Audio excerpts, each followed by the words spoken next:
किया नहीं।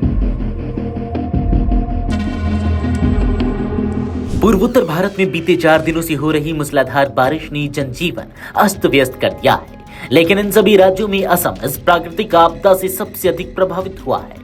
बाढ़, भूस्खलन और जलभराव के कारण राज्य के 19 जिलों के 764 गांव पूरी तरह जलमग्न हो चुके हैं। करीब 3.6 लाख लोग प्रभावित हुए हैं और 10 लोगों की मौत हो चुकी है। प्रशासन और आपदा प्रबंधन की टीमें हालात को काबू में लाने की कोशिश में जुटी हैं, लेकिन लगातार बारिश चुनौतियां बढ़ रही हैं। असम में हालात इस कदर बिगड़े हुए हैं कि राज्य की जीवन रेखा कही जाने वाली ब्रह्मपुत्र नदी ने अपना रौद्र रूप धारण कर लिया है। डिब्रूगढ़, नीमती घाट, तेजपुर, धुबरी जैसे इलाकों में नदी खतरे के निशान से ऊपर बह रही है।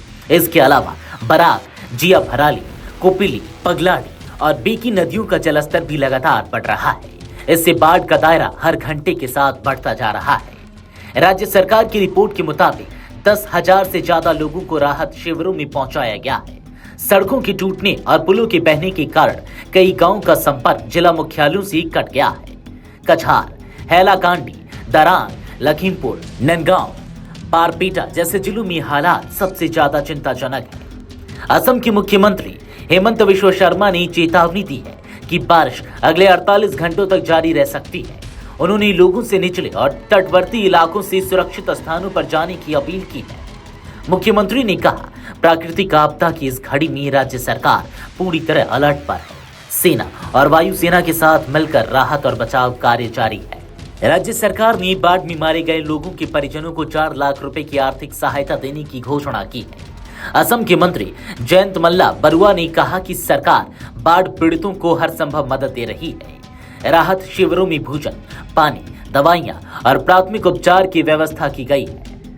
असम के अलावा सिक्किम भी बुरी तरह प्रभावित है, जहां उत्तर सिक्किम के नीमाचेन और प्रेमलखा क्षेत्रों में भूस्खलन की घटनाएं हुई हैं। यहां 1500 से ज्यादा पर्यटक फंसे हुए हैं। उन्हें निकालने के लिए सेना और वायुसेना के हेलीकॉप्टर लगाए गए हैं। राज्य प्रशासन ने यात्रियों को सतर्क रहने और किसी भी प्रकार की जोखिम भरी यात्रा से बचने की सलाह दी है। मेघालय में 10 जिलों में फ्लैश फ्लड और भूस्खलन से जनजीवन पूरी तरह अस्त व्यस्त है। राज्य की राजधानी शिलांग और आसपास के इलाकों में कई घर ढह गए हैं और कई सड़कें अवरुद्ध हैं।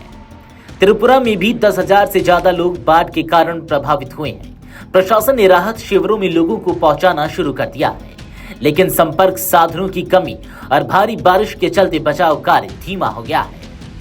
आपदा की गंभीरता को देखते हुए केंद्र सरकार भी पूरी तरह सक्रिय हो गई है। गृह मंत्री अमित शाह ने असम, सिक्किम, अरुणाचल प्रदेश के मुख्यमंत्रियों और मणिपुर के राज्यपाल से फोन पर बातचीत की और केंद्र की ओर से हर संभव मदद का भरोसा दिलाया। असम राइफल, एनडीआरएफ और इंडियन एयरफोर्स को राहत और बचाव कार्यों में लगाया गया है। बाढ़ प्रभावित इलाकों में नाव और हेलीकॉप्टरों के जरिए लोगों को निकाला जा रहा है। असम के दरांग जिले में 50 से ज्यादा बुजुर्ग और बच्चे हेलीकॉप्टर के जरिए सुरक्षित स्थानों पर पहुंच गए हैं। एनडीआरएफ की team medical kit, food packet और पानी के साथ लोगों तक पहुंच रही है।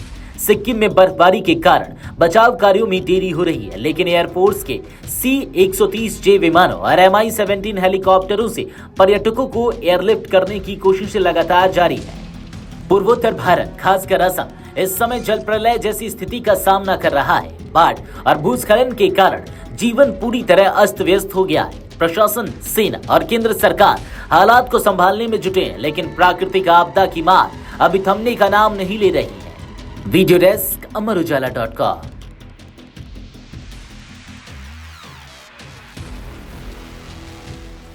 अगर आप ये वीडियो YouTube पर देख रहे हैं तो हमारे चैनल को सब्सक्राइब कर बेल आइकन दबाएं और Facebook पर देख रहे हैं तो हमारे पेज को लाइक करें।